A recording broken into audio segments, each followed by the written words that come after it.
আসসালামু আলাইকুম। আজকে আমার ভাগ্নের বিয়ে এবং শুরুতেই যখন আমরা আসতেছিলাম তখন দেখে একদম আমরা অবাক হয়ে যাই যে এর লাইটিংটা একদম ইউনিক ছিল এবং গেটটাও অনেকটা আলাদা ছিল, সবার থেকে একদম ডিফারেন্ট কিছু করেছে এরা। এবং এখানে শুরুতেই আমি আসার পর আমি এই লাইটিংটা ভালোভাবে দেখি এবং এখানে আমি কিছু ভিডিও করে নেই, কারণ দেখতে অনেক সুন্দর দেখাচ্ছিল, তাই আর লোভ সামলাতে পারিনি আমি। এরপর প্রথমেই আজকে হবে গায়ে হলুদ, সেই জন্য আমি যখন স্টেজের সামনে আসি এবং স্টেজের যে ডেকোরেশনটা এটাও ছিল অসাধারণ, বলতে গেলে অসাধারণ। এরপর আমরা এখানে এক কালার সেম পাঞ্জাবি পরি। এরপর একটু পর হয়তো হলুদ দেওয়ার কাজ শুরু হবে।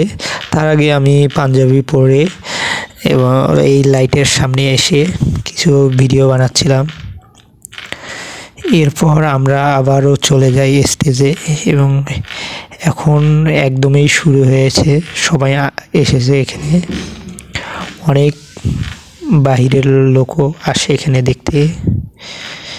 এরপর একে একে অনেকেই হলুদ দিতে থাকে, ছবি উঠতেছিল। এখন আমরাও এখানে ভাইরা যারা ছিল, আমার বড় ভাই ছোট ভাইয়েরা সবাই মিলে আমরা ছবি উঠতেছিলাম আমার ভাগনার সঙ্গে। এবং এখানে এই সুন্দর একটা ডেকোরেশন দেখার জন্য অনেকেই বাহির থেকে আসে এখানে, যাদেরকে ইনভাইট করা হয়নি তারাও এখানে দেখে যায় এবং তারাও দেখে অনেকটা বলছে যে অনেক সুন্দর হয়েছে। এবং আমি এখানে শুরু থেকে এখানে আমি কিছু রিলস ভিডিও বানাচ্ছিলাম এবং দেখতে দেখতে অনেকটা রাত হয়, রাত 12টা, এবং আমরা এরপর আমরা ঘুমাতে যাই এবং কালকে কি হবে সে বিষয়ে আমি বলবো।